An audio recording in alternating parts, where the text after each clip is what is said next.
Good afternoon, all of you. Today we are having one expert that is from Surat, Mr. Dharmesh Kashyap. He is having experience of 6 plus years in AngularJS, Node.js, and MongoDB and Redux. He uh, he has vast experience in developing many websites and many web-based applications and mobile applications. Today, he is going to deliver, or he is going to give you knowledge about how Angular works, how we can create our website using Angular. Okay, Dharmesh sir, welcomes you. Okay. You can start. Okay. Hello, everyone. Good afternoon. My name is Dharmesh Kashyap, and I am technical lead of Shakti Software Building Mara. Now I am presenting my screen.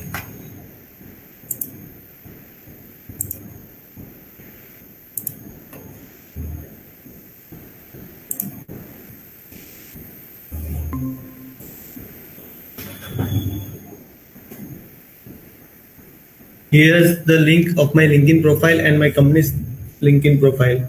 You can check there. Today we are going to learn about Angular, which is JavaScript framework. And before that, I am giving you a brief information about what is web development, HTML, CSS, and all which we are using for web developing and which using Angular.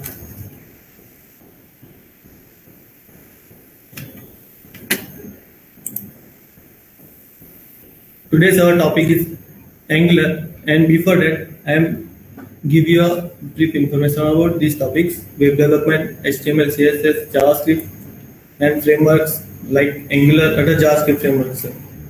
Single page application, what single page application is, and Angular.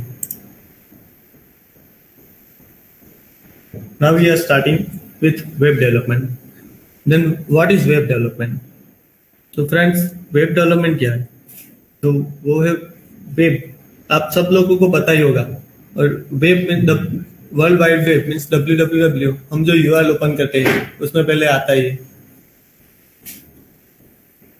तो वो है कि हमारे जो website हम बनाते हैं उसके अलग अलग पेज है, तो वो सारे सर्वर पे एक साथ स्टोर होते हैं। तो उसे जब सर्वर पे से लिंक किया जाता है यूआरएल के थ्रू, तो उसको वेब डेवलपमेंट कहते हैं। Now, web developing is the building and maintenance of website. It's the work that happens behind the scenes to make a website look great, for fast and performance well with the seamless user experience. तो web development में क्या होता है कि हम लोग website बनाते हैं और यूजर को वो दिखती है, कैसे दिखाना है वो हम वेब डेवलपमेंट के थ्रू बिहाइंड द सीन हम वो कोडिंग करके दिखाते हैं। And web development is not a internet. Internet से क्या होता है कि वो डिवाइस को कनेक्ट करता है, और www यानी कि वेब वो पीपल्स यानी यूजर को कनेक्ट करता है।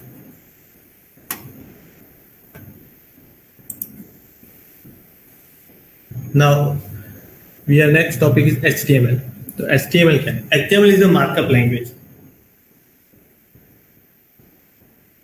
आपको पढ़ने में भी आया होगा कि HTML का फुल फॉर्म होता है hypertext markup language. In the simple terms, HTML is that of command that tell your web browser how to display specific parts of website। यानी कि वेबसाइट पे हमें क्या दिखाना है और वो कैसा दिखेगा, उसके लिए हम HTML यूज करते हैं। या जैसे यहाँ पे एग्जांपल पे मैंने लिया है H1 टैग। ओके, यहाँ पे एग्जांपल पे मैंने लिया H1 टैग, दिस हेडर। तो वो हमारे हेडर पे दिखेगा। आपको मैं कोड दिखाता हूँ।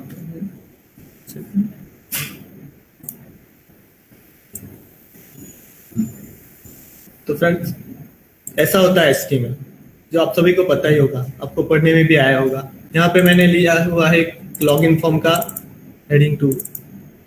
H मतलब हेडिंग, अलग अलग टैग्स आते हैं इसके।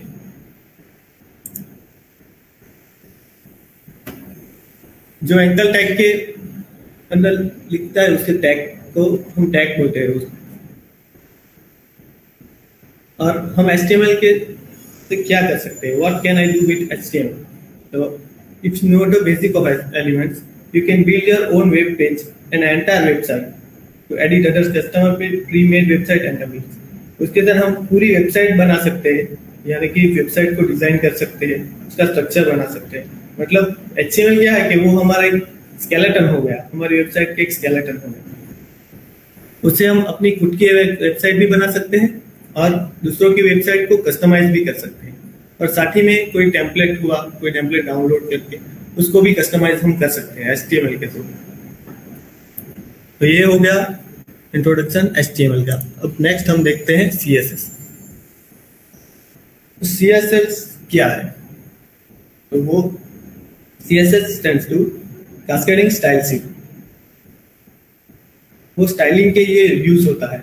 आपको वो भी पढ़ा में आया ही होगा कि CSS वेब पेज को डिजाइन करता है। वेब पेज मीन्स वो हमारा HTML एलिमेंट्स होते हैं, उसको डिजाइन करने के लिए CSS का यूज होता है। जैसे कि बैकग्राउंड कलर, फॉन्ट की साइज हो गई, फॉन्ट फैमिली हो गई, फॉन्ट का कलर हो गया, या कोई इमेज दिखानी है वो हो गया, उसके लिए हम CSS यूज करते हैं। तो CSS का भी कोड दिखाता हूँ।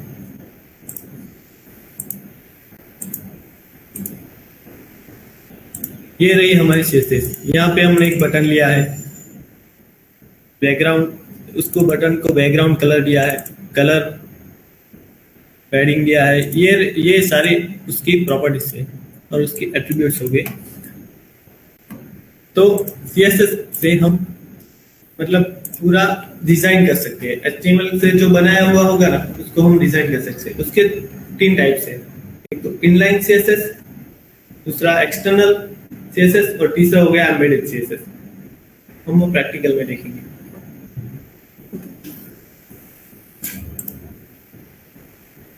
नाउ हम अब जाते हैं जावास्क्रिप्ट पे। तो जावास्क्रिप्ट क्या है? हमने स्केलेटन देख लिया, मीन्स के HTML, फिर CSS उसे डिजाइन करने के लिए CSS देख लिया। अब तीसरा पार्ट है जावास्क्रिप्ट। तो JavaScript is a third of the major building blocks of a web page. तो HTML फर्स्ट वन, CSS दूसरा और जावास्क्रिप्ट अपना 3 मेजर बिल्डिंग ब्लॉक हो गया। Without we don't have the dynamic content of usability we expect from modern websites. उसके बिना हम modern website को डायनेमिक कंटेंट नहीं प्रोवाइड कर सकते। जो वेबसाइट के जो डेटा आते हैं वो सारे डायनेमिक आते हैं। कोई हम फिक्स वर्ड लिख के वहाँ पे डिस्प्ले नहीं करना होता है, वो सर्वर पे से आते हैं। उसके लिए हमें जावास्क्रिप्ट की जरूरत रहेगी। अभी now JavaScript is the world's most widely used programming language for nowadays. अभी के दिनों में JavaScript ज़्यादा से ज़्यादा यूज होता है प्रोग्रामिंग के लिए। We can find JavaScript used on the front end, back end, mobile, and really anywhere traditional programming language would be used. JavaScript से हम लोग वेबसाइट बना सकते हैं, मोबाइल एप्लीकेशन बना सकते हैं, कुछ भी कर सकते हैं। अभी जावास्क्रिप्ट का नया वर्जन आया है ES6। ES6 is the latest version of JavaScript। और हाँ, JavaScript is not a Java। JavaScript और Java दोनों अलग अलग है। Java एक अलग लैंग्वेज है और जावास्क्रिप्ट एक अलग लैंग्वेज है।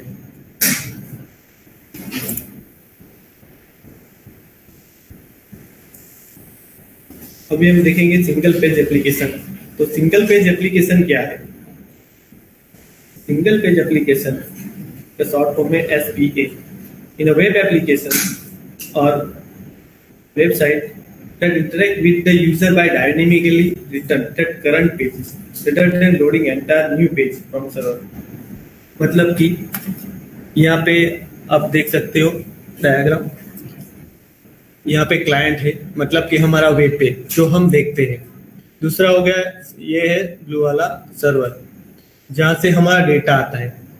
तो हम क्लाइंट में HTML का पेज रेंडर करते हैं, मतलब कि HTML का कोडिंग जो भी होगा, CSS, जावास्क्रिप्ट जो भी होगा वो क्लाइंट साइड पे आएगा, और सर्वर से हम उस पे जो लिखाना है वो डेटा लाएंगे।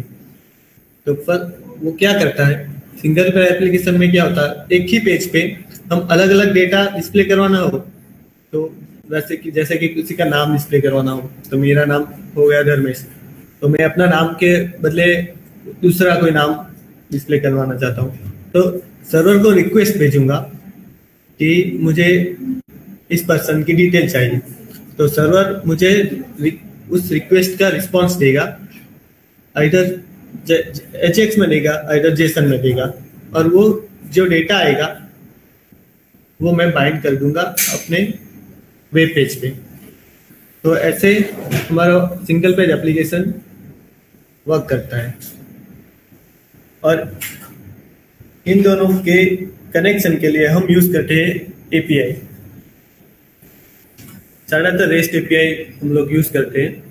तो API क्या करती है कि सर्वर और फ्रंट एंड यानी कि हमारा क्लाइंट साइड जहाँ पे हम वेबसाइट दिखती है हमें, तो उसको इंटरेक्ट करने के लिए हम API यूज करते हैं।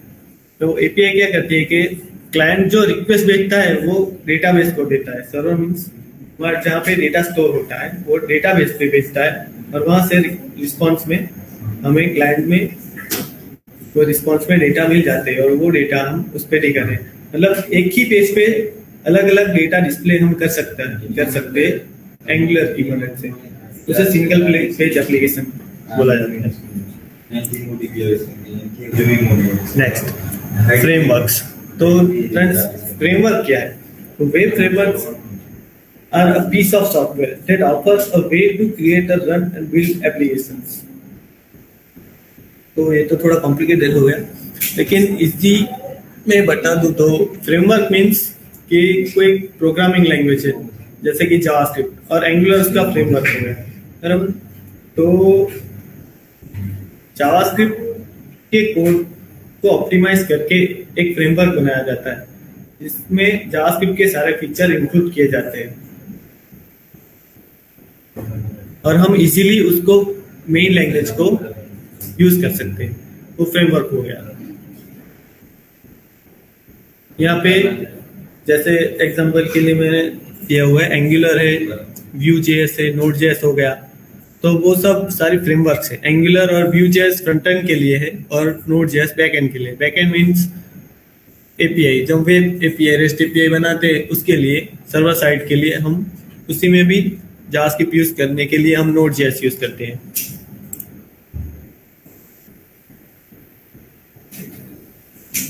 Now we are on Angular। अब Angular की हिस्ट्री क्या है? तो Angular 2010 में आया था, और उसका फर्स्ट वर्जन 2010 में आया था, और पूरा वो जावास्क्रिप्ट बेस्ड था। और अभी जो वर्जन चल रहा है वो Angular 11 है, लेटेस्ट वर्जन, जो नवंबर 2020 में रिलीज हुआ था वो। और Angular 2 से लेके 11 तक सारे वर्जन टाइपस्क्रिप्ट ने बनाए। तो टाइपस्क्रिप्ट क्या है? TypeScript is a super set of JavaScript, मतलब कि टाइपस्क्रिप्ट इस जावास्क्रिप्ट के एक सुपर सेट है। मतलब वो कंपाइल टाइम पे जावास्क्रिप्ट में कोड कन्वर्ट करके हमें जावास्क्रिप्ट के सारे फीचर्स प्रोवाइड करता है। और सारे वर्जन में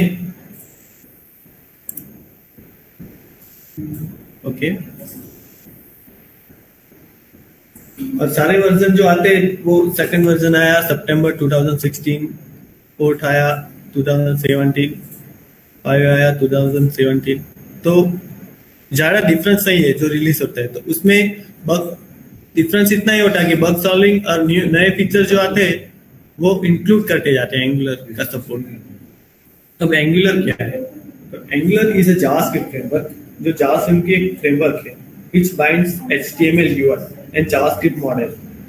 मतलब HTML जो हमारा UI है, यूजर इंटरफेस है, उसे और जावास्क्रिप्ट के मॉडल को, मतलब जावास्क्रिप्ट से जो हम उनको उसको UI को कंट्रोल और डेटा पास कर सकते हैं, उसे दोनों को बाइंड करने के लिए हम एंगुलर का यूज करते हैं। It also help to us to build SP, single page application बनाने के लिए हमें बहुत हेल्पफुल है। उसमें राउटिंग का कंसेप्ट है जिससे हम अलग अलग राउट दिखा सकते हैं यूजर को। It also has lots of other features.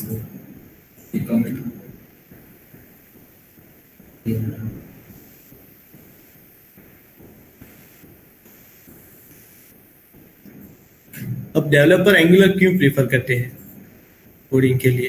तो फर्स्ट तो angular dynamic single page application बनाने के लिए अच्छा है उसके लिए। दूसरा, हम बिल्ड बनाने के लिए यूज करते हैं।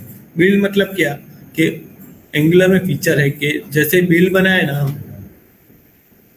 तो उसको डायरेक्ट सर्वर पे डाल के उसे लाइव वेबसाइट को हम लाइव कर सकते हैं, यानी कि कोई भी फिर देख सकते हैं। जैसे कि हम लिखते हैं www.google.com, वैसे हम हमारी वेबसाइट भी सभी देख सकते हैं। वो इजी हो जाता है इसके यूज के साथ।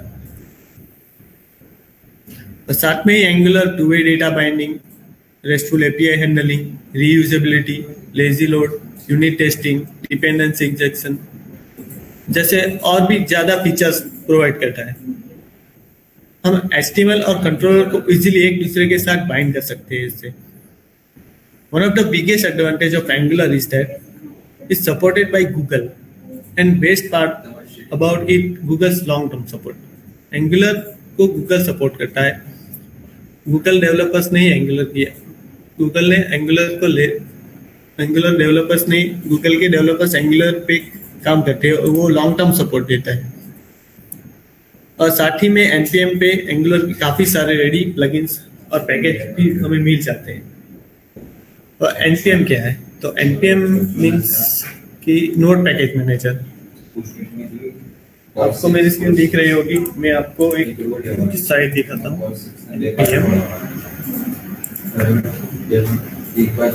ये रही npm की वेबसाइट। npm stands to node package manager.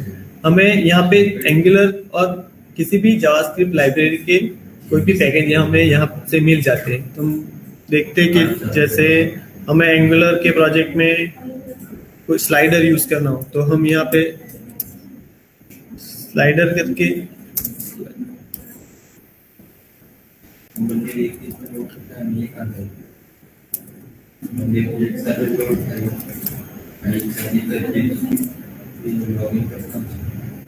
तो यहाँ पे हमें ऑप्शन मिल गया। यहाँ पे पहला एक एंगुलर के लिए स्वाइपर है एक ऑप्शन, उसका डेमो भी दिया गया हुआ है यहाँ पे। यहाँ पे जो हमें जो स्लाइडर चाहिए, जो यहाँ पे पूरा दिया गया, तो हमें सिर्फ करना क्या है कि ये इंस्टॉल कर देना है हमारे प्रोजेक्ट में, दैट्स इट। और फिर उसे हम अपनी वेबसाइट में ऐसे स्लाइडर यूज कर सकते हैं। ऐसे काफी सारे फीचर्स है जो हम यूज कर सकते हैं npm के थ्रू।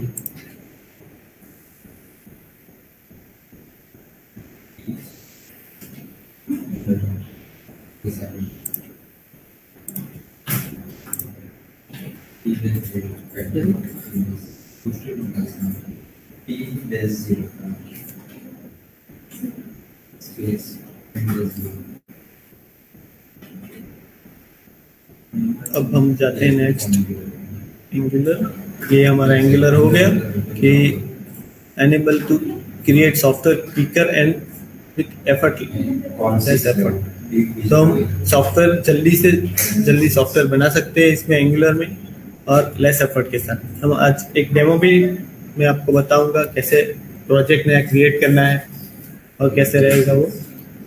और एंगुलर कंपोनेंट बेस्ड फ्रेमवर्क है और बाइंडिंग स्केलेबल वेब एप्लीकेशन। वो वेब एप्लीकेशन के लिए एक कंपोनेंट बेस्ड, इसके अंदर अलग अलग कंपोनेंट बनते हैं। जैसे वेब पेजेस हमें बनाना है, अलग अलग वेब पेज, तो अलग अलग कंपोनेंट बनाना, वो हम अपने आपको फोल्डर स्ट्रक्चर प्रोजेक्ट का दिखाऊंगा, उसमें समझाऊंगा। Can use this framework to develop single page application, ये हमने आगे भी देख लिया है। अब एंगुलर के फीचर क्या है? फीचर ऑफ एंगुलर, तो पहला तो हो गया डेटा बाइंडिंग। तो डेटा बाइंडिंग क्या है? तो हम अपने HTML और एंगुलर यानी कि हमारे कंट्रोलर जावास्क्रिप्ट और HTML के बीच जो डेटा को हम डिस्प्ले कराते हैं उसे डेटा बाइंडिंग कहते हैं। HTML पेज पे हम जो डेटा डिस्प्ले करवाते हैं उसे डेटा बाइंडिंग कहते हैं। वो 3 तरीके से होगा, उसमें 3 टाइप से। तो प्रॉपर्टी बाइंडिंग आता है, उसमें इवेंट बाइंडिंग आता है और टू वे बाइंडिंग आता है। ओके दोस्तों, फिर हो गया लेजी लोडिंग। तो लेजी लोडिंग क्या है? तो lazy loading means on demand loading, यानी कि वही मॉड्यूल लोड करना है जिसे हम यूज या डिस्प्ले करना है, so that you have better performance. So हमने प्रोजेक्ट, बहुत बड़ा प्रोजेक्ट बना लिया, पर लेकिन हमारा परफॉर्मेंस लो हो जाएगा क्योंकि हमारे पास कोड बहुत हो जाएगा। तो एंगुलर लेजी लोडिंग सपोर्ट करता है कि हम जो पेज दिखाते हैं वही लोड करता है, फिर दूसरे पेज पे जाएंगे तो सिर्फ वही पेज लोड होगा। जो डेटा काम का नहीं है उसे वो लोड नहीं करवाता, इससे हमारा परफॉर्मेंस ज्यादा बेटर हो जाएगा। तीसरा आ गया सर्विसेज। तो सर्विसेज क्या है? तो services helps you to share some same logic across Angular project. तो सर्विसेज से क्या होगा कि हमें कोई लॉजिक है हमारा कि हमें कोई एपीआई कॉल करवाना है, तो सारे पेज पे एपीआई कॉल करवाना रहेगा कि डेटा सर्वर से लाना है, तो सारे पेज पे हमें लाना है, तो हम एक सर्विस बना देंगे कॉमन। तो सर्विस के थ्रू फिर वो सर्विस को हम इंजेक्ट कर देंगे, ऐड कर देंगे, मतलब इंजेक्ट मींस ऐड कर देंगे कंपोनेंट में जहाँ पे हमें डिस्प्ले करवाना है। तो सर्विस के थ्रू हम वो डेटा लाके कंपोनेंट को भेज देंगे। ऐसा सारे पेज पे हम एक ही सर्विस को कॉल कर सकते हैं, और एक ही सर्विस यूज करके हम डेटा कंपोनेंट में ले जा सकते हैं। अब आ गया डिपेंडेंसी इंजेक्शन। तो डिपेंडेंसी इंजेक्शन क्या है? तो dependency injection is an application design pattern where we can create new object every time rather than create an instance of object. जैसे कि हमने बोला सर्विस को इंजेक्ट करना है।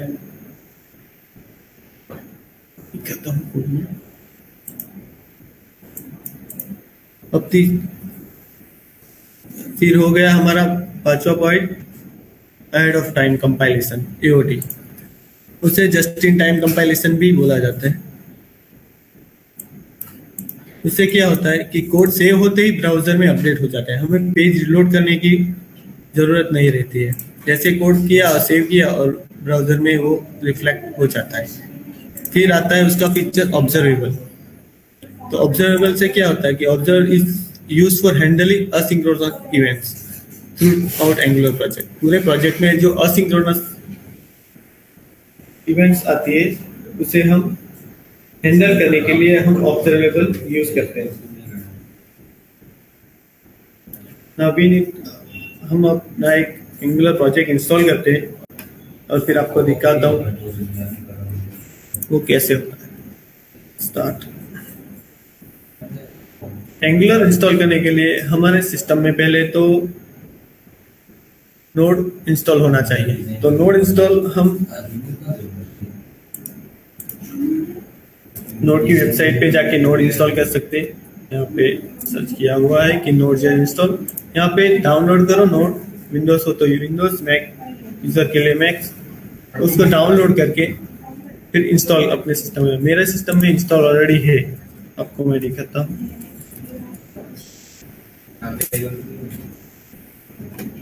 ये मेरा हो गया टर्मिनल।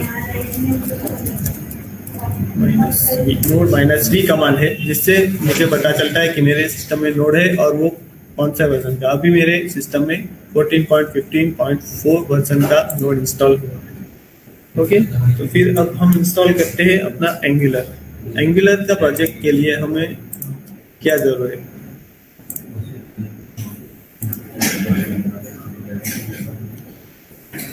आपको ये एंगुलर आर्किटेक्ट बाद में समझाता हूँ। पहले हम अपना एंगुलर का प्रोजेक्ट एक सेटअप कर लेते हैं। तो एंगुलर का प्रोजेक्ट सेटअप कर लेते हैं। हम पहले एंगुलर की वेबसाइट पे जाएंगे।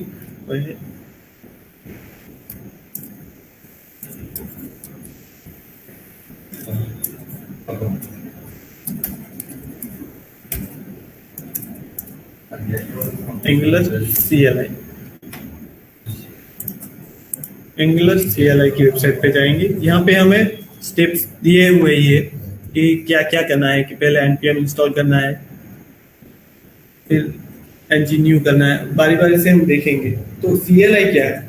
CLI means command line interface. Angular का ये भी एक फीचर ही है जिससे हम क्या कर सकते हैं कि हम जो फोल्डर बनाते हैं, मीन्स की कंपोनेंट बनाना है, सर्विस बनाना है, तो हम कमांड लिख के ही वो बना सकते हैं, ऑटोमेटिकली वो जनरेट हो जाता है। उसके लिए CLI यूज करते हैं। तो पहले हम इंस्टॉल करेंगे फर्स्ट वाला command npm install -c angular CLI।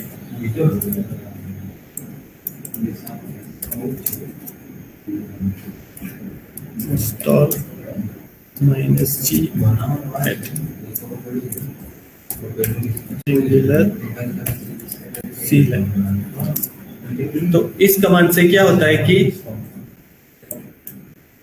हमारा नोड पैकेज मैनेजर जो है, जो हमने साइट मैंने आपको बताई, उस पे ये भी पैकेज है एंगुलर CLI का, वो हम अपने सिस्टम में इंस्टॉल करते हैं। ग्लोबल इंस्टॉल कर रहे हैं अभी हम, मतलब पूरे सिस्टम में अभी ये इंस्टॉल होगा, जिससे हम अपना एंगुलर के प्रोजेक्ट फिर ग्लोबली इसे यूज कर सकते हैं। ओके, परमिशन क्या है? Because of my system is Linux, so मुझे उसके आगे sudo लिखना होगा, और विंडोज यूजर डायरेक्टली एंटर कर सकते हैं।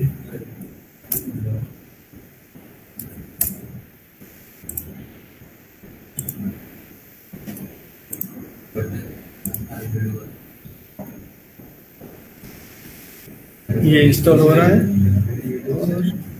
हो गया। ये हमारा एंगुलर CLI यहाँ पे इंस्टॉल हो गया। अब हम नेक्स्ट स्टेप देखते हैं, ng new my dream app। अभी मैं अपने फोल्डर में जाता हूँ पहले।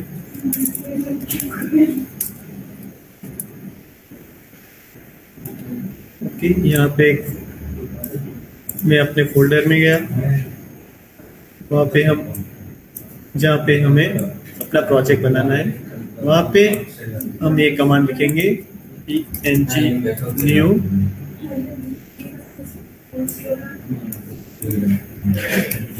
my dream app।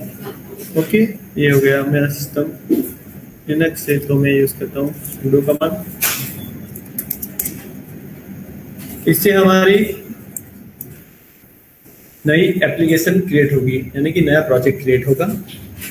यहाँ पे हमें यस करना है। दूसरा है कि would you like to add Angular routing, तो हमें एंगुलर राउटिंग चाहिए क्योंकि हमें अलग अलग पेज पे जाना हो, तो उसके लिए हम एंगुलर राउटिंग यूज करते हैं। तो हमें, तो यहाँ पे यस करूंगा मैं।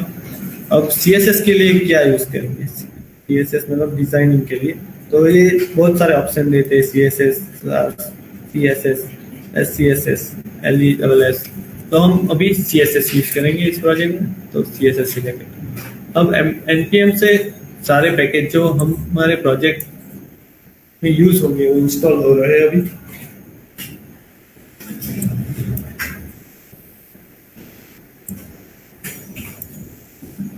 तब तक मैं आपको ये बता देता हूँ कि ng new जो हमने कमांड किया है उससे क्या होगा। तो Angular CLI make easy to create application that already works. तो ये ng new करके जो हम CLI में कमांड लगाते हैं, तो उससे हमें एक प्रोजेक्ट हमें एंगुलर प्रोवाइड कर देगा, जिससे हमें सारा कोड खुद से मैन्युअली नहीं लिखना होगा, सारे फोल्डर स्ट्रक्चर क्रिएट हो जाएंगे। फिर ng जनरेट, तो ng जनरेट से हम क्या कर सकते हैं? तो ng जनरेट कंपोनेंट बना सकते हैं, नए राउट्स क्रिएट कर सकते हैं, सर्विसेज, पाइप्स, सब कुछ हम ng जनरेट कमांड के पीछे लिखने से सारा ऑटोमेटिकली जनरेट हो जाएंगे फाइल। प्रोजेक्ट इंस्टॉल हो रहा है। फिर ng सर्व कमांड से हम वो प्रोजेक्ट रन करेंगे।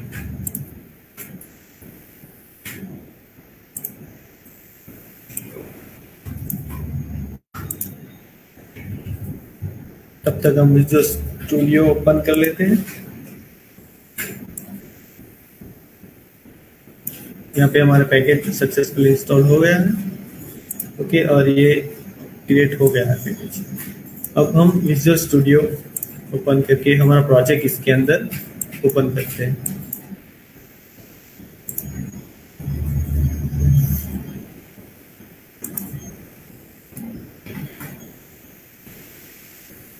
फाइल में जाके ओपन फोल्डर,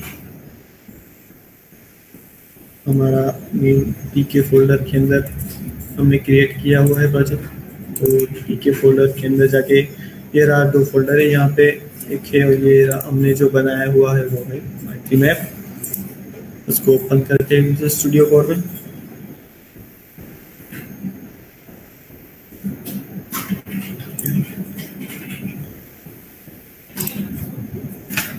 ये रहा हमारा प्रोजेक्ट यहाँ पे ओपन हो गया है। यहाँ पे एक नोड मॉड्यूल का फोल्डर है, आपको मैं फोल्डर स्ट्रक्चर समझा रहे तो एक नोड मॉड्यूल का फोल्डर है। यहाँ पे जो भी npm की जो भी लाइब्रेरी है नोड पैकेज मॉड्यूल की, तो उसकी सारी लाइब्रेरीज और पैकेजेस यहाँ पे स्टोर होते हैं। जो भी हम इंस्टॉल करते हैं वो सारे यहाँ पे स्टोर होंगे। जो भी यूज़ करना है, जैसे CSS यूज़ करना है, बूटस्ट्रैप यूज़ करना है, तो हम जो भी इंस्टॉल करेंगे npm से वो सारी पैकेजेस इस फोल्डर के अंदर स्टोर हो जाएगी। और वो हमारा दूसरी फाइल पैकेज और जेसन के अंदर भी डिस्प्ले होगा। जो भी हम डिपेंडेंसी यूज़ करते हैं, यहाँ पे लिखा हुआ है डिपेंडेंसी, तो वो उसके अंदर जो भी पैकेज हमारे प्रोजेक्ट के लिए यूज होंगे वो यहाँ पे दिखेगा। यानी कि यहाँ पे टाइपस्क्रिप्ट यूज़ करेंगे तो टाइपस्क्रिप्ट ऑलरेडी इसमें दिखाया हुआ है। वैसे हमारा ये SRC फोल्डर है, वो हमारा मेन फोल्डर हो गया। इसके अंदर हमारा ऐप फोल्डर है, उसके अंदर हमारी राउटिंग फाइल है जहाँ पे हम अपने राउट सेट करेंगे कि पेजेस के राउट क्या क्या करना है वो सेट करेंगे। फिर हो गया हमारा ऐप मॉड्यूल, तो ऐप का एक पूरे फोल्डर का एक मॉड्यूल हो गया है, जो मैंने पहले बताया लेजी लोडिंग में कि हम जो भी मॉड्यूल लोड करवाना हो वो करवा सकते हैं। ऐसे ये पूरा एक मॉड्यूल हो गया। हम दूसरा मॉड्यूल भी बना सकते हैं, तो वो दूसरा मॉड्यूल हो जाएगा। तो जो भी हमें डिस्प्ले करवाना है वो मॉड्यूल लेजी लोडिंग के यूज से हो जाएगा। अब हमने ये प्रोजेक्ट तो क्रिएट हो गया है, तो हम देखते हैं अब इसे रन करके। यहाँ पे हम इस फोल्डर में यहाँ पे cd करके हम अपने फोल्डर में जाएंगे। मॉनिटरिंग ऐप, ये रहा हमारा प्रोजेक्ट फोल्डर, और यहाँ पे हम कमांड करेंगे ng-serve। ng-serve से हमारा प्रोजेक्ट रन हो जाएगा।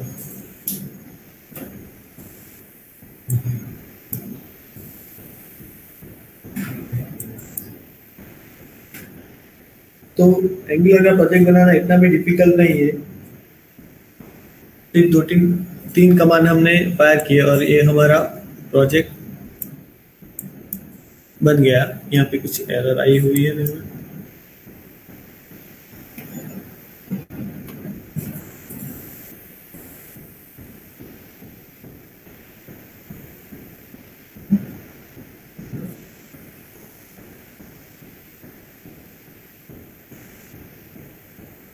दोस्तों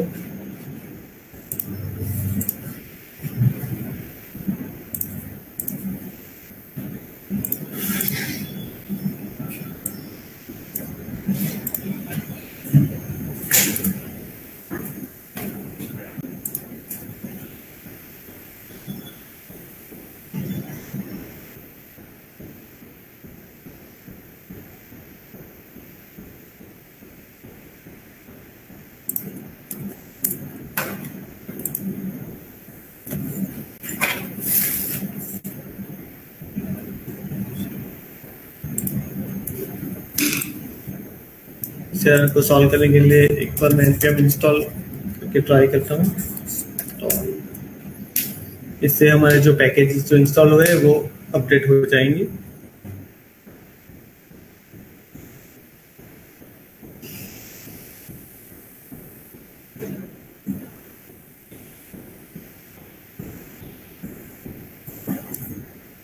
sudo कमांड, ये मेरा सिस्टम लिनक्स है।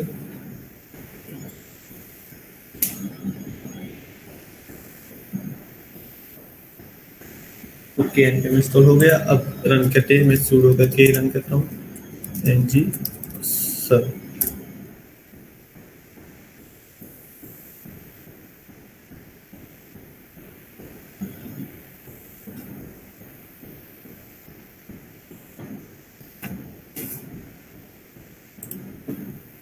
अब ng serve कमांड से अब हमारा जो प्रोजेक्ट है वो कंपाइल होगा और हमारा प्रोजेक्ट जो है अभी टाइप स्क्रिप्ट में है। आपको टाइप स्क्रिप्ट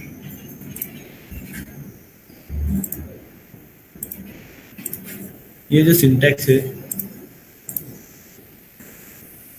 वो टाइप स्क्रिप्ट की, तो वो और ब्राउजर जो समझता है वो है जावास्क्रिप्ट। तो हमारा प्रोजेक्ट अभी कंपाइल होगा और कंपाइल होकर जावास्क्रिप्ट में कंपाइल होगा और वो सक्सेसफुली कंपाइल हो गया है और हम ब्राउजर में अपना प्रोजेक्ट देख सकेंगे।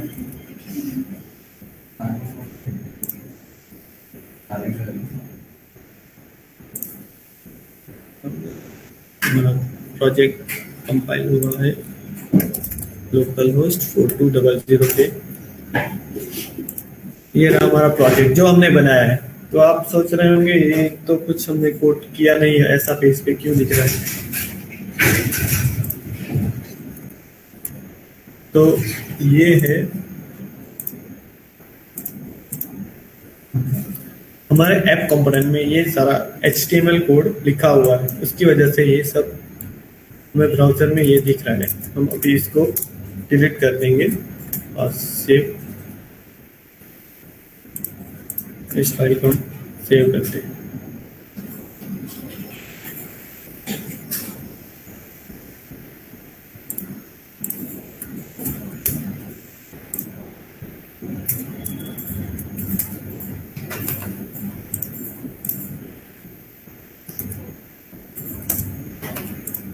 इस फाइल को सेव की और यहाँ पे तो सारे डिजाइन निकल गए। अब हम अपना खुद का लॉजिक लगाएंगे। अब हम क्या बनाने वाले हैं वो आपको एक बार बता देता हूँ।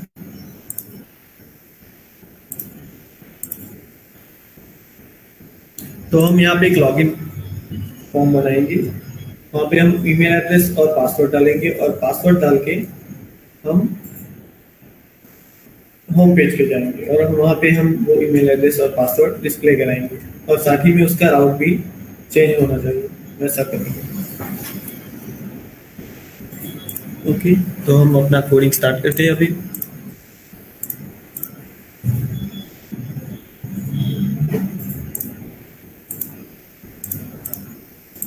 यहाँ पे तो पहले तो आपको मैं CLI से अपना फोल्डर स्ट्रक्चर जो बनाना है, फोल्डर कैसे, कंपोनेंट कैसे क्रिएट करना है, सर्विस कैसे बनाना है वो आपको बता देता हूँ। पहले तो मैं आपको कंपोनेंट कैसे बनाना है वो दिखा देता हूँ। तो यहाँ पे एक फोल्डर पहले बना लेते हैं, कंपोनेंट नाम का एक फोल्डर बना लेते हैं।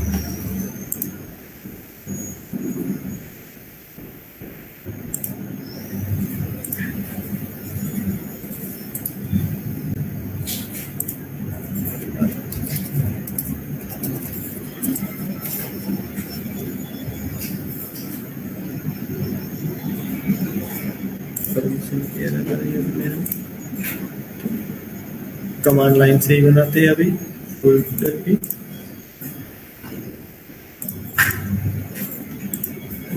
तो हम कमांड लाइन से यहाँ पे हम फोल्डर बनाते हैं। अभी हम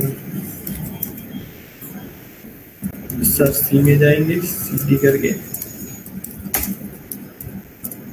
SRC में गए, वहाँ पे हम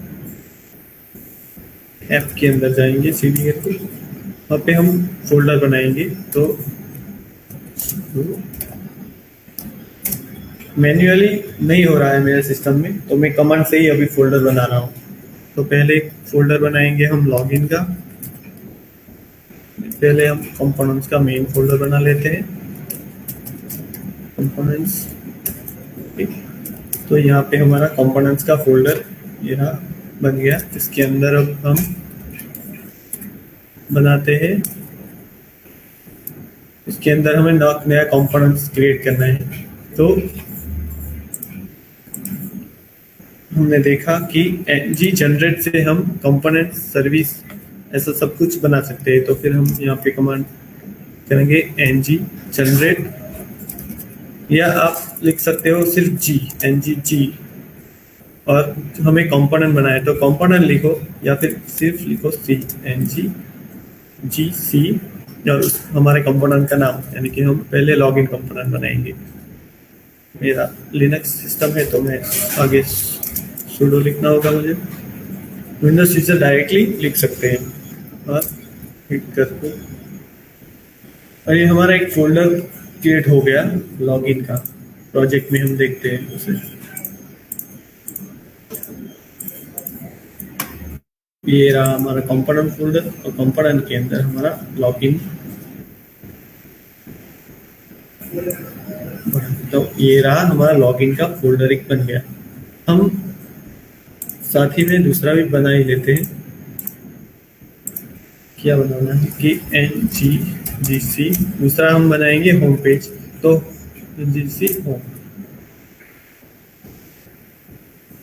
हमें पहले और इसके अंदर परमिशन की एरर आई, आगे sudo लिखना होगा।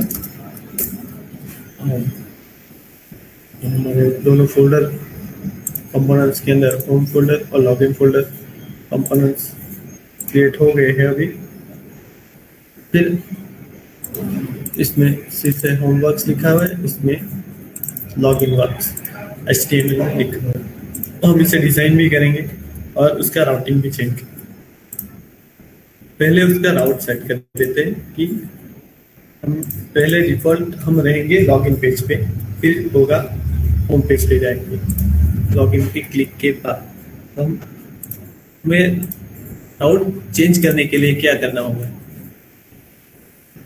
तो राउट के जो यहाँ पे जो स्क्वायर ब्रैकेट है वहां पे हम लिखेंगे कर्ली ब्रेस के अंदर, तो पाथ लिखेंगे। पाथ जो हम पाथ देंगे, तो यहाँ पे मैं अभी लॉगिन दे देता हूँ और उसको हम कंपोनेंट असाइन करेंगे। तो उसकी की में हम कंपोनेंट देंगे। जो लेफ्ट साइड वाला पार्ट है सेमीकोलन के, उसको की बोला जाता है, और राइट साइड वाले पार्ट को वैल्यू। तो हम पहले में पाथ की के अंदर लॉगिन दी वैल्यू, और कंपोनेंट को हमें जो कंपोनेंट लोड करवाना है उसके अंदर वो देंगे। तो हमें क्या करना है, लॉगिन कंपोनेंट। तो विजुअल स्टूडियो इतनी फैसिलिटी देता है कि हमें जो लॉगिन लिखा तो यहाँ पे आ गया, और हम पे क्लिक करते ही वो हमारा कंपोनेंट ऊपर इंपोर्ट हो जाएगा। इंपोर्ट मीन्स ये पाथ जो है यहाँ से, ये हमारा लॉगिन कंपोनेंट हमें लाके यहाँ पे दे देगा। वैसे हम दूसरा भी बना देते।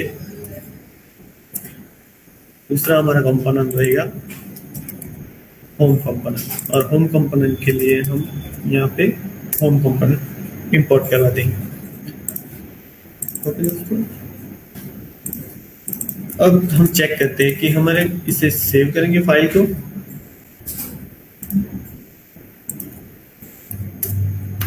फाइल को हम सेव किया और चेक करते हैं कि राउट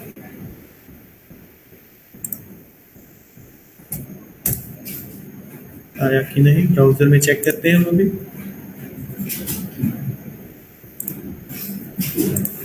हम लिखते हैं, यहाँ पे कुछ अभी दिख नहीं रहा, तो फिर हम लॉगिन।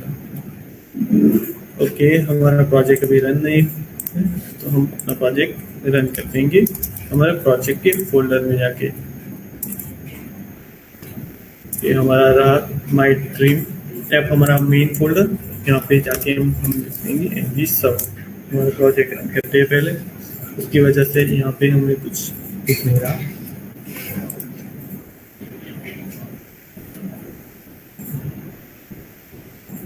ओके, हमारा प्रोजेक्ट रन हो गया है। यहाँ पे मैं ये रिलोड किया, लेकिन कुछ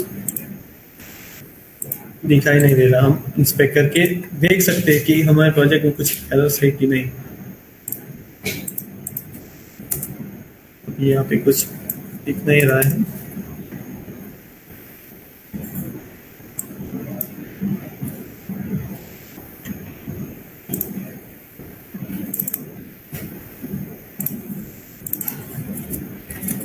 हमारे कोड में चेक करके देखते हैं अभी क्या कुछ हम टर्मिनल होगा तो क्या रहेगा।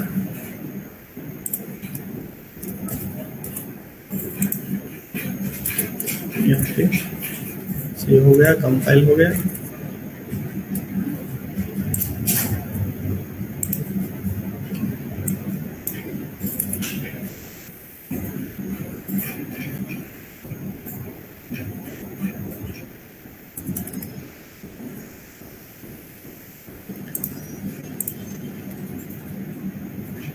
हाँ, ऐप मॉड्यूल या ये हमारा मेन मॉड्यूल है। तो यहाँ पे हम अपने कंपोनेंट और सब इंपोर्ट हुआ रहेगा। हमारे प्रोजेक्ट में जो भी कंपोनेंट्स है, जितने हम जो लाइब्रेरीज यूज़ कर रहे हैं, वो सब इसके अंदर इंपोर्ट हुआ रहेगा। हम चेक कर लेते हैं कि अभी यहाँ पे हमारे में राउटिंग मॉड्यूल भी है और हमारे कंपोनेंट में इंक्लूड है, तो फिर हमारे में वो डिस्प्ले क्यों नहीं हो रहा। तो अभी हमने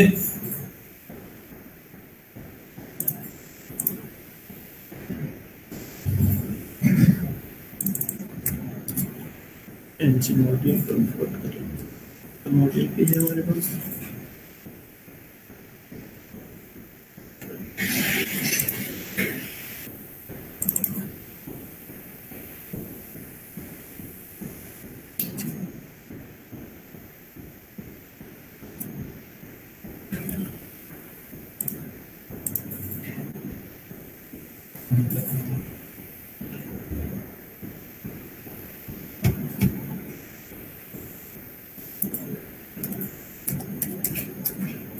हम का राउट एक बार चेक कर लेते हैं।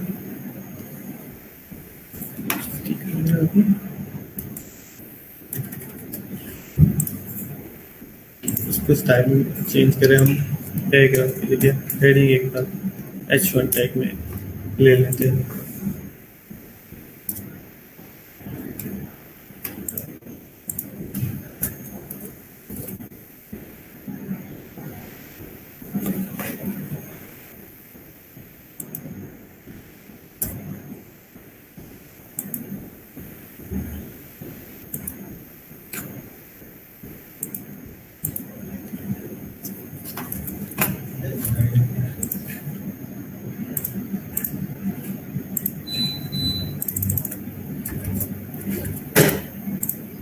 हमने अपने ऐप कंपोनेंट के जरिए हमें अपने दो कंपोनेंट को यूज करना चाहते हैं। मुझे एक मिस्टेक पता चली, हमें राउटर आउटलेट लिखना होगा।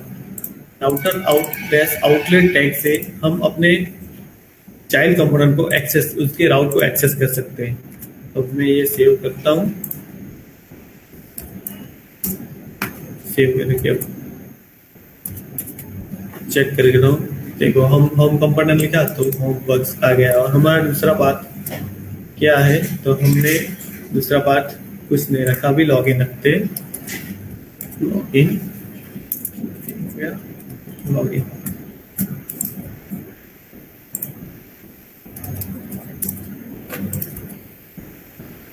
लॉगिन तो हम अभी राउट चेंज करेंगे।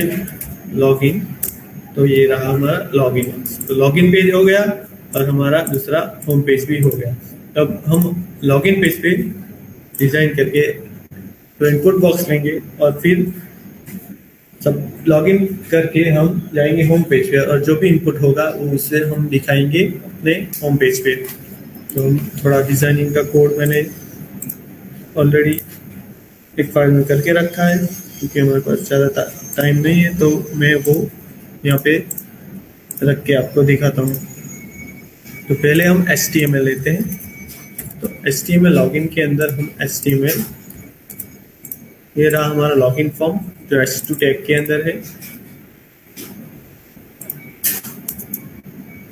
फिर हमने ये क्लास बनाए हुए, ये CSS के जो मेथड मैंने आपको बोली थी, इनलाइन CSS, और ये उसका तीसरा बार एक्सटर्नल CSS, जो हम अपनी CSS के अंदर लिखेंगे, CSS फाइल के अंदर उसमें से आएगा।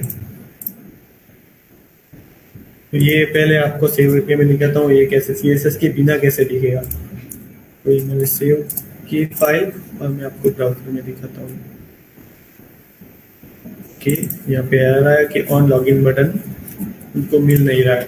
तो आपको इसको मैं बताता हूँ कि यहाँ पे हमने एनजी मॉडल भी यूज़ किया है, जो एंगुलर का ही है। बाद में आपको बताता हूँ उसका यूज़ क्या है। फिर यहाँ पे हमने क्लिक बटन के क्लिक पे ये कॉल किया हुआ है फंक्शन कॉल, जो हमारा कंट्रोलर में जाएगा। वो हमारा कंट्रोलर मीन्स ये हमारा कंट्रोलर है और ये हमारा HTML और ये CSS की फाइल। यहाँ पे हम पूरा अपना डिज़ाइन करेंगे, CSS अप्लाई करेंगे और फिर कंपोनेंट से यहाँ पे हम अपना जावास्क्रिप्ट अपना लॉजिक लिखेंगे। तो कंपोनेंट में सबसे पहले हमारा कंस्ट्रक्टर कॉल होगा, उसके बाद अपना ngOnIt कॉल होगा। और ये जो TS फाइल है, ये स्पेक फाइल, वो यूनिट टेस्ट के लिए काम लगती है। अभी हम इसका यूज नहीं कर रहे हैं, तो फिर हमने ये निकाल दिया है और सेव करके चेक करते हैं कि हमारे डिजाइन में क्या चेंज हुआ है।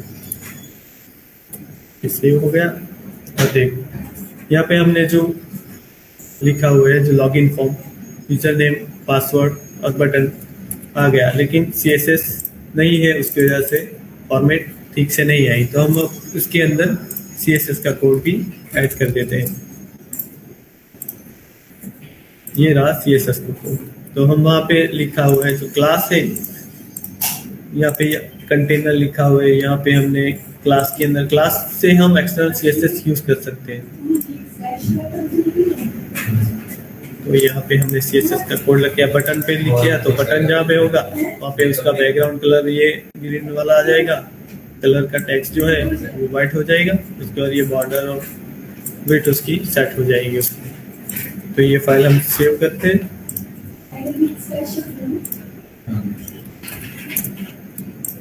सेव करके अब हम ब्राउजर में लिखते ये हमारी डिज़ाइन हो गई। पहले कैसा दिख रहा था और अब हमारी डिज़ाइन चेंज होने के बाद ये काफ़ी बेटर दिख रहा है। अब हम उसका लॉजिक सेट करेंगे कि यहाँ पे क्लिक करने पे हमें होम पेज पे जाना है, यहाँ पे जो भी लिखेंगे उसको लेके हमें होम पेज पे जाना है। तो हम लॉजिक कहाँ लिखने वाले हैं, तो हमने TS फाइल के अंदर लिखने वाला है। तो मैं ये dk.gmail.com लिखूंगा और उसका पासवर्ड डालूंगा और फिर लॉगिन के बटन पे हम होम पेज पे ये दोनों फील्ड को लेके जाएंगे। पहले हम होम पेज पे जाके डिजाइन कर देते हैं। होम पेज पे होम पे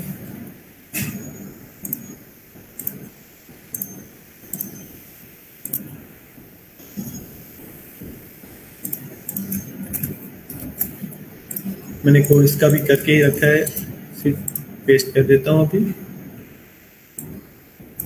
ये अभी निकाल देता हूँ। ये स्ट्रिंग इंटरपोलेशन हो गया हमारा, जो एंगुलर का एक फीचर है। हम CSS ऐड कर देते हैं अभी।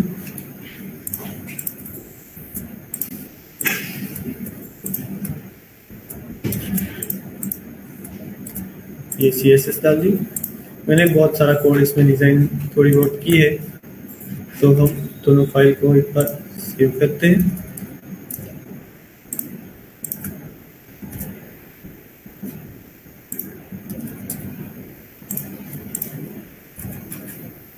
ये रहा हमारा होम पेज। तो ये ऐसा डिजाइन हमने HTML और CSS लिखी, तो उसका डिजाइन यहाँ हमने लिख दिया। ईमेल है, पासवर्ड है, home, log out, my website.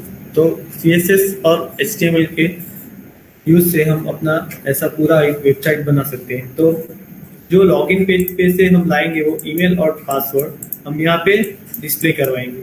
तो वो कैसे करेंगे, तो हम उसका जावास्क्रिप्ट और एंगुलर को मिक्सअप करके उसको डिस्प्ले करेंगे। तो फिर हमारे पास अभी डेटाबेस नहीं है, तो हम लोकल स्टोरेज यूज करेंगे उसको डिस्प्ले करवाने के लिए।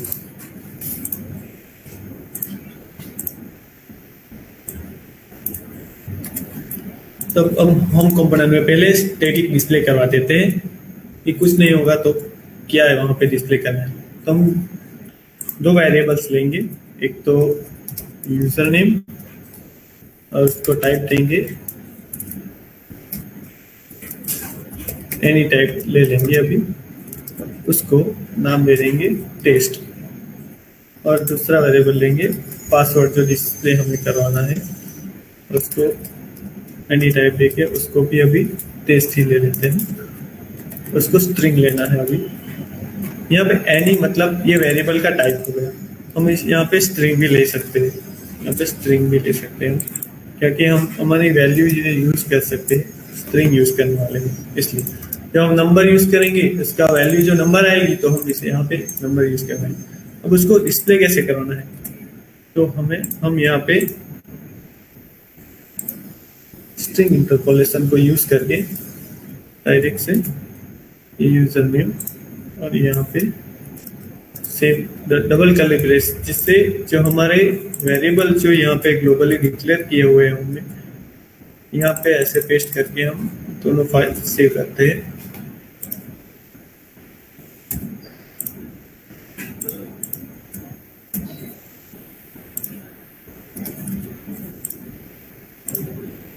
तो चेक करते हैं ब्राउजर में। ओके, लो दिस, यहाँ पे टेस्ट आ गया, पासवर्ड भी टेस्ट आ गया। अब हमें क्या करना है कि लॉगिन पेज में जो भी एंट्री करेंगे वो लॉगिन के डायरेक्ट वहाँ पे दिखना चाहिए। तो अब हम काम कहाँ पे करेंगे, लॉगिन पेज पे काम करेंगे। तो लॉगिन पेज पे हमें यहाँ पे वैल्यू लानी है। तो पहले मैं यहाँ पे कंट्रोल सेट कर रहा हूँ, यहाँ पे क्लिक इवेंट होगा, उस पर ये फंक्शन कॉल होगा, कौन सा, लॉगिन बटन। और वहाँ पे ये लॉगिन बटन हमें टीएस फाइल में डिक्लेयर करना होगा। तो हम पहले वो फंक्शन डिक्लेयर कर देते हैं लॉगिन के टीएस फाइल में।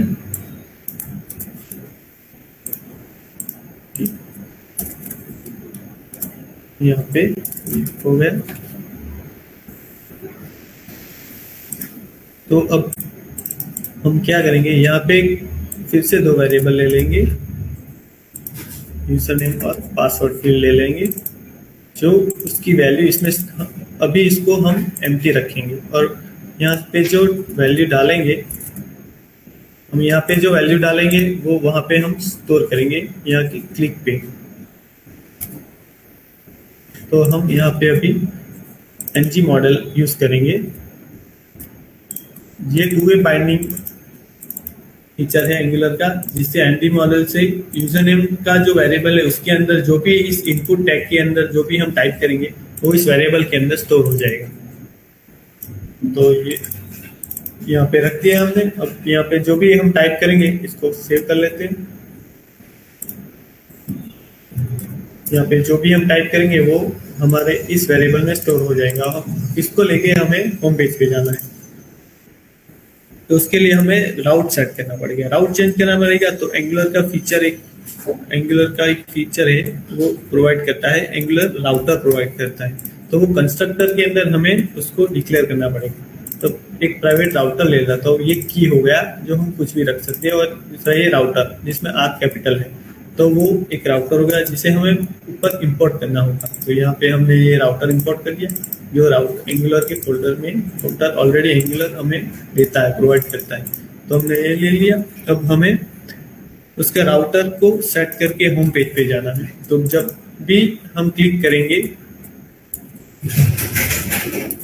लॉगिन बटन पे तो जाएगा होम पेज पे। वैल्यू अभी सेट नहीं की है हमने, बाद में वैल्यू सेट करते हैं। चेक करते हैं राउट। ओके, यहाँ पे एनजी मॉडल काम नहीं कर रहा है, ये एरर डिस्प्ले कर रहा है बिकॉज ये फॉर्म्स का मॉड्यूल है। तो हमें फॉर्म मॉड्यूल अपने ऐप मॉड्यूल के अंदर इंपोर्ट करना होगा। ऐसी एरर आएगी तो आप गूगल कर लो, स्टैक ओवरफ्लो पे आपको इसका सॉल्यूशन भी मिल ही जाएगा। तो हमें अभी यहाँ पे इस एरर के लिए हमें फॉर्म मॉड्यूल इंपोर्ट करना है। तो यहाँ पे हम इंपोर्ट कर देते हैं फॉर्म मॉड्यूल। ये इंपोर्ट हो गया। यहाँ पे हमने उसको इंपोर्ट के ब्रैकेट में रख दिया, उसको सेव कर देते हैं। अब चेक करते हैं ब्राउजर में, अभी भी एरर आ रही है।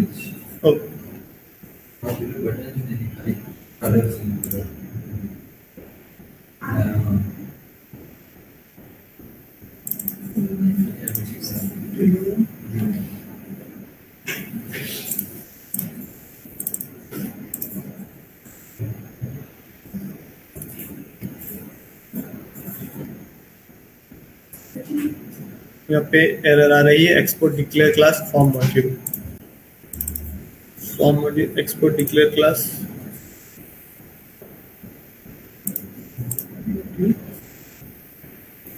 फॉर्म मॉड्यूल डिक्लेयर हो गया यहाँ पे।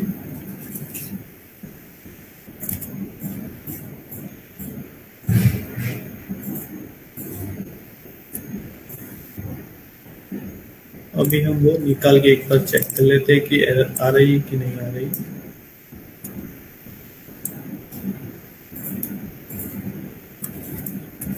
सेव करते हैं।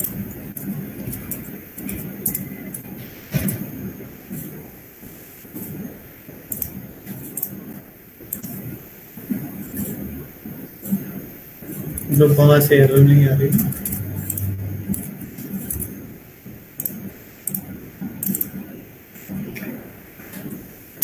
निकाल के एक बार देख सकते हैं।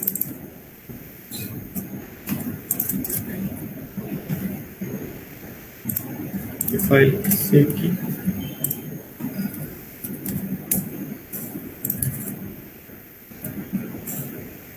सक्सेसफुल कंपाइल तो हो गया है ब्राउज़र में। ओके,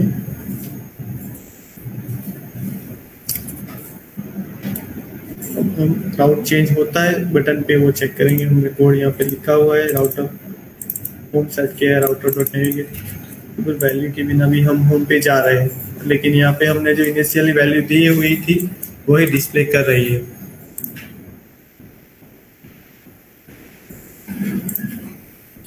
तो अब हम ये वैल्यू लेके आगे जाएंगे।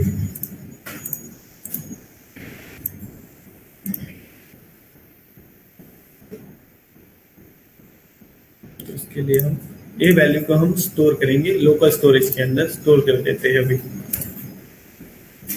मैं अपना कोड अपना टाइम भी हो रहा है तो फिर मेरे लोकल स्टोरेज के अंदर अपनी वैल्यू स्टोर कर देता हूँ कि लोकल स्टोरेज के अंदर आइटम सेट की, क्या यूजर नेम और पासवर्ड सेट किया।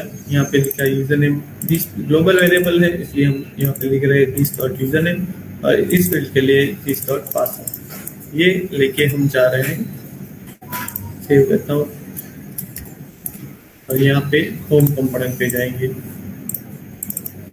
और यहाँ पे क्या, यहाँ पे भी हमें वैल्यू सेट करनी होगी। तो होम कंपोनेंट पे हम उसकी वैल्यू सेट कर देंगे लोकल स्टोरेज में से गेट करवा जो जावास्क्रिप्ट का है।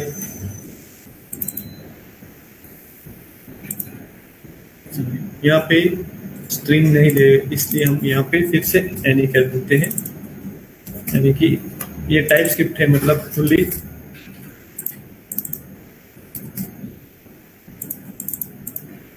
केस सेंसिटिव रहेगा। हम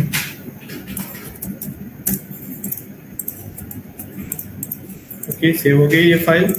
अब हम चेक करते हैं,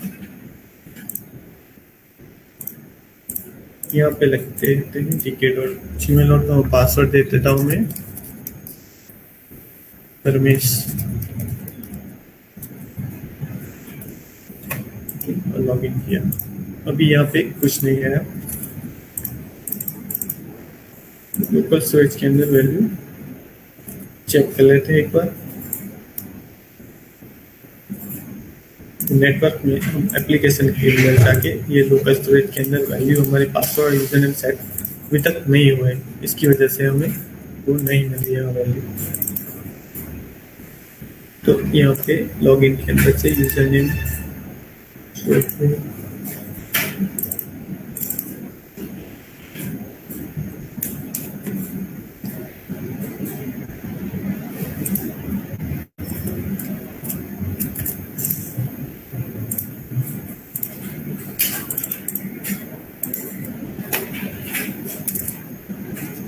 यहाँ पे हम एक कॉन्सोल करवा के एक बार चेक कर लेते हैं। हमारा ये डेमो प्रोजेक्ट खत्म ही होने वाला है, एक बार चेक कर लेते हैं।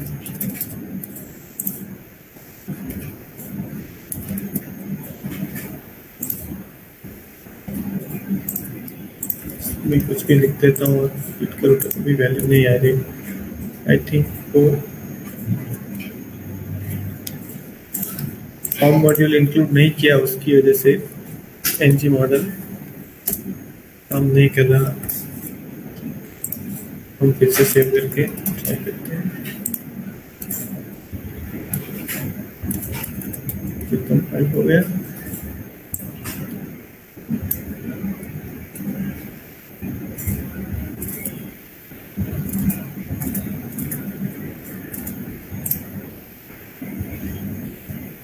ओके, हम अपना प्रोजेक्ट फिर से एक बार बंद करके चालू करेंगे, फिर देख लेते हैं क्या होता है।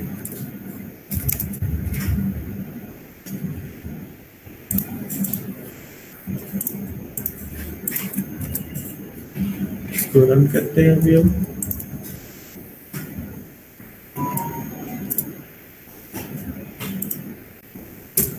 प्रोजेक्ट रन किया है।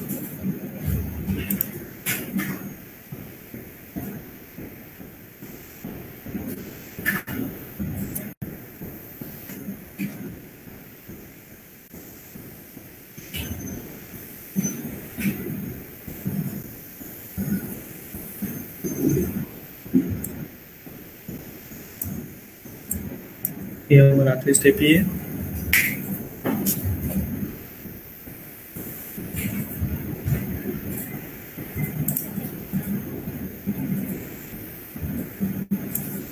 प्रोजेक्ट रन हो रहा है अभी।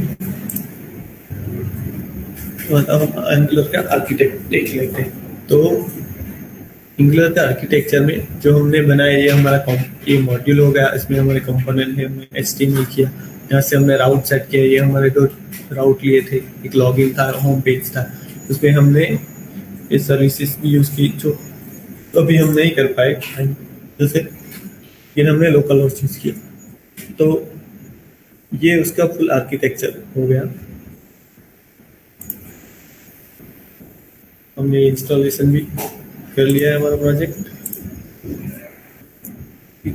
रन हुआ कि ओके, हमारा प्रोजेक्ट रन हो गया है। हम यहाँ पे रिलोड करके एक बार चेक कर लेते हैं कि अभी कुछ नहीं है। अभी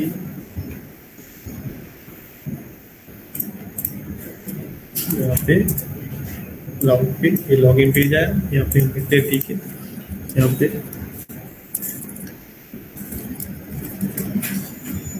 पासवर्ड दरमेज। तो देखो फ्रेंड्स, यहाँ पे हमारा आ गया है tk@gmail.com और यहाँ पे पासवर्ड दरमेज। और हम कुछ भी यहाँ पे लिखेंगे कि कुछ भी लिख देंगे, यूजर नेम gmail.com। अभी वैलिडेशन सेट नहीं किया हुआ है, तो अभी कुछ भी ले लेंगे। 1 2 3 4 5 6 7 8 पासवर्ड डाल दिया, यहाँ पे ये आ गया। तो ये सिंगल पेज एप्लीकेशन। अगर कोई भी डेटा लेके आएगा तो एक ही पेज पे हम डिस्प्ले, अलग अलग यूजर के लिए कुछ अलग अलग करने का जरूरत हमें नहीं है। तो ये हो गया हमारा सिंगल पे एप्लीकेशन एंगुलर पे।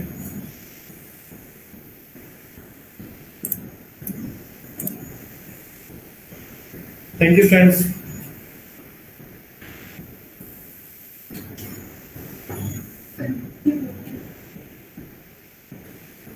और कोई भी आपको कुछ भी इंस्टॉलेशन में या कुछ प्रॉब्लम आए तो ये मेरा कॉन्टेक्ट नंबर है, उस पर आप जाके मुझे कॉल या मैसेज भी कर सकते हो direct. Now I am living here. Thank you, Dharmesh sir, for sharing your knowledge with our students and with our participants. Thank you so much for giving your valuable time.